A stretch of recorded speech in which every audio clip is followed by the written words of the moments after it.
안녕하세요. 더 나은 삶입니다. 2020년 2월 정부는 중견기업 성장 촉진 기본계획을 발표하였습니다. 2015년에 1차 기본계획이 수립된 이후 2020년 2차 계획이 수립된 것입니다.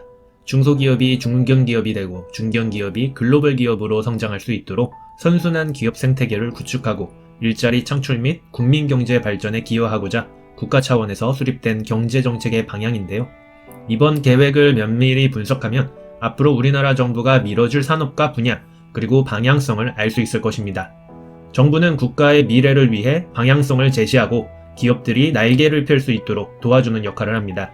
그리고 우리 국민들도 이러한 시대적 흐름을 정확히 파악하고 있어야 합니다. 그래야만 좋은 직장을 고를 수 있고 투자에서도 손실이 아닌 수익을 극대화할 수 있습니다. 한때 우리나라를 먹여 살리고 세계를 호령했던 조선업, 지금은 완전 개털되었습니다. 나라가 성장하면서 주도 산업은 계속 변화하고 진화합니다. 영원할 것 같았던 조선업이 한순간에 쪼그라들었습니다. 현재 세계를 주도하고 있는 우리 기술들 역시 언제 어떻게 추월당하고 위기를 겪을지 모릅니다. 얼마 전까지만 해도 우리나라 조선 철강이 세계 최고라며 사람들은 뉴스 기사를 보며 국뽕에 취해 있었습니다. 그렇게 국뽕에 취해 세계 1등 주식에 투자한 결과는 반토막 3토막 된 계좌뿐이죠. 최고의 회사인 상태에서 입사했는데 갑자기 경영 비상체제로 전환하여 연봉도 줄고 회사 분위기 역시 좋지 않습니다. 앞으로 유망할 분야와 나라에서 작정하고 키우려고 하는 분야에 집중해야 하는 이유입니다. 이번에 발표된 중견기업 성장 촉진 기본계획은 말 그대로 정부가 중견기업을 키우겠다는 내용입니다. 구체적으로 살펴보겠습니다. 먼저 중견기업의 중요성과 이런 정책이 나오게 된 배경부터 살펴보겠습니다. 첫 번째, 중견기업은 대기업 중심의 경제 리스크를 보완할 수 있습니다. 소수의 대기업 중심 경제 구조는 대기업이 흔들리면 산업 생태계 전체가 흔들리는 위험 부담이 존재합니다. 핀란드는 수출 기여도가 20%였던 노키아가 흔들림에 따라 큰 경제 침체를 경험한 바 있으며 글로벌 경쟁력과 일정 규모를 보유한 중견기업이 많아지면 국가지역 경제의 리스크 완화가 가능합니다. 일본의 교세라를 비롯한 교토형 기업이 좋은 예가 될 수 있습니다. 이들은 주로 벤처형 기업이며 오너형 리더십을 발휘하는 중견 기업들로 일본 경제 위기에서 중요한 역할을 했습니다. 두 번째, 우리나라의 중견 기업은 산업 경쟁력 강화에 필수적인 소재, 부품, 장비를 생산하는 핵심 기업군입니다. 중견 기업 중 86%가 소재, 부품, 장비 기업입니다. 대기업의 장비, 소재, 부품을 납품하는 기업들입니다. 같이 사실상 대기업의 협력사이면서 중소기업의 수요기업 역할을 하고 있는 우리 산업의 중요한 허리층입니다. 반도체 칩을 삼성전자와 하이닉스가 만든다면 그 이전 단계의 포토레지스트, 고분자 재료 단계에서는 중견기업들이 납품을 담당하고 있습니다. 세 번째, 양질의 일자리를 창출합니다. 신규 일자리 창출의 상당 부분을 기여하고 있으며 대졸 초임도 대기업과 유사한 수준이기에 경쟁력 있는 중견기업이 많아질수록 나라의 양질의 일자리를 창출하게 됩니다. 2018년 상장기업 일자리 증가수 21,131개 중 중견기업이 51.3%인 1,841개를 차지했다고 합니다. 양적으로 상당한 일자리를 창출하고 있습니다. 이러한 일자리들은 질적으로도 우수한데 대졸 초봉 역시 중견기업의 경우 3,377만원으로 대기업의 3,576만원에 비해 크게 차이나지 않습니다. 중견기업이란 중소기업이 아니면서 대기업도 아닌 일정 사이즈의 기업을 말합니다. 일률적으로 판단하는 것이 아니라 해당 기업의 지분관계, 업종별 매출액 규모를 종합적으로 고려해야 하는데요. 먼저 대기업은 자산 규모가 10조 이상 기업과 이들과 지분관계가 있는 계열사를 말합니다. 중소기업은 업종별로 3년 평균 매출액과 자산 총액 규모가 일정 규모 이하여야 하죠. 업종에 따라 매출액 400억 원에서 1,500억 원 이하를 중소기업으로 분류합니다. 따라서 중견기업은 중소기업보다 매출액, 자산 총액 규모가 크고 자산 규모가 10조 원 수준에는 이르지 않는 기업을 말합니다. 정책 시행하기 전에 2015년 말에만 해도 3,558개였는데 2019년 말 현재에는 중견기업의 수는 4,635개입니다.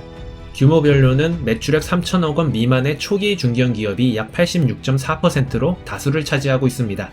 매출 1조 원 이상의 기업은 110개로 전체의 2.4%를 차지합니다. 중견기업들은 대체로 해외 시장 개척에는 관심이 많지만 내부 역량, 경험 부족으로 실행에 애로를 겪고 있으며 특히 매출액이 일정 규모 이상 되고부터 성장이 둔화되면서 신사업 성공 가능성 검증, 사업화 전략 수립을 위한 전문가 확보가 어렵고 신규 투자에 필요한 금융 조달에도 어려움을 겪고 있습니다.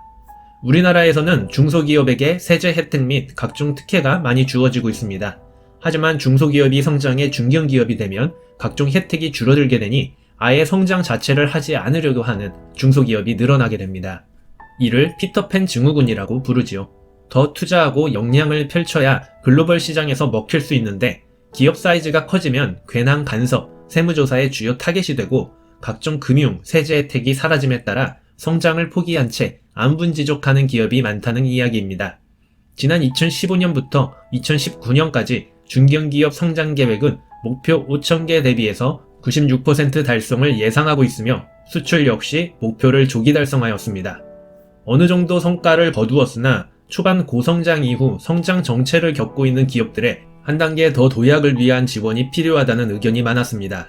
그에 따라 이번 2차 계획에서는 경쟁력 있는 산업에 초점을 맞춰 맞춤형 지원 정책을 하겠다는 이야기인데요. 그렇다면 이번 정책에서 어떤 산업에 초점을 맞추고 있는지 살펴보겠습니다. 첫 번째 분야는 소재, 부품, 장비 분야입니다. 그동안 우리나라는 완성품 제조업 중심의 국가였습니다. 소재, 부품, 장비를 외국에서 들여온 다음 제조, 가공한 완제품을 해외 시장에 수출해서 먹고 살았었죠. 이제는 소재, 부품, 장비 분야를 키워 글로벌 전문 기업으로 육성하고자 합니다. 이러한 분야는 기술 난이도가 높은 산업이면서 고부가가치를 지니지만 우리나라의 소재, 부품, 장비 기업들의 경우 대부분 대기업에 종속되어 있거나 내수 시장에 안주하고 있다는 분석인데요. 국내 글로벌 대기업을 상대로 납품하면서 기른 실력을 좀 더 가다듬어 세계 시장에서 대응하도록 하기 위해서입니다. 특히 반도체, 디스플레이, 자동차, 전자전기, 기계금속, 기초화학 분야를 중심으로 한 유망 중견기업을 세계적 전문기업으로 육성할 계획입니다. 두 번째 분야는 3대 신산업 분야인 미래차, 시스템 반도체, 바이오 헬스 분야입니다. 하나씩 살펴보도록 하겠습니다. 미래차란 친환경차, 자율차를 의미합니다. 중견기업의 전기차, 수소차, 소재부품 개발을 뒷받침하고 세계 최고 수준의 기술 확보를 목표로 합니다. 자율차란 시내 도로 주행이 가능한 완전 자율 주행차를 의미하는데요. 시스템, 핵심 부품, 통신 등 중견 부품사의 기술력 제고를 목표로 합니다. 시스템 반도체 분야는 전체 반도체 시장에서 차지하는 점유율이 80%나 됩니다.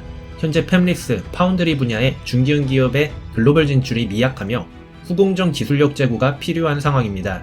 정부는 자동차, 바이오 및 공공 분야 수요와 연계한 기술 개발을 추진하고 반도체 개발 검증 및 시제품 제작 등을 지원할 계획입니다. 또한 파운드리의 시설 투자 자금 지원 및 전력 반도체의 R&D를 확대합니다. 설계에서 패키징까지 경쟁력 있는 기술을 확보하여 중견기업의 전문 기업화를 돕습니다. 바이오 헬스 분야의 신약 및 의료기기 산업은 우리나라의 미래 먹거리 중 하나입니다. 국내 제약 및 의료기기 산업은 중견기업들이 주도하고 있습니다만 신약 개발 역량이 부족하며 생산력도 미약한 수준입니다. 표적 항암제, 줄기세포 치료제, 융복합 의료기기 등 차세대 선도 유망 기술을 중점 개발 지원하여 산업의 성장을 촉진합니다. 세 번째 분야는 기존 주력 산업의 재도약을 위한 정책입니다.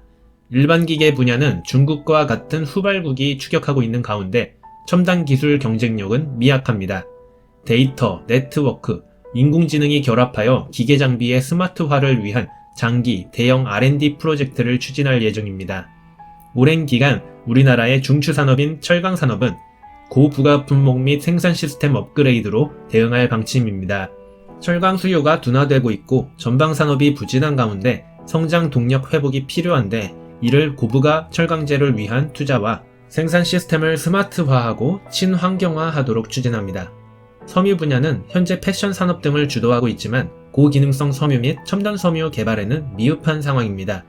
탄소 섬유, 슈퍼 섬유 등 고부가가치 산업용 섬유 소재의 핵심 기술 개발 및 사업화를 지원합니다. 전자 분야에서는 그동안 소형 가정을 통해 성장해왔습니다. 아직은 AI, 빅데이터 대응 역량이 부족하다는 평가입니다. 4차 산업혁명 대응 기반 마련 및 신사업 진출 강화를 추진한다고 합니다. 지금까지 2020년부터 5년간 수행될 중견기업 성장 촉진 기본계획에 대해 알아보았습니다. 그중 어떤 산업과 어떤 분야의 중견기업을 육성하려는지를 중점적으로 살펴보았습니다. 어떤 정책이 어떻게 지원되는지는 관련 산업 종사자만 귀 기울이시면 되고 우리는 국가적 방향성이 어디로 향하는지 힌트만 얻으면 되겠습니다. 투자를 하든 취업을 하든 사업을 하든 앞으로의 정부 정책의 방향성을 읽고 나서 현명하게 대처하시기 바랍니다. 이상 더 나은 삶이었습니다.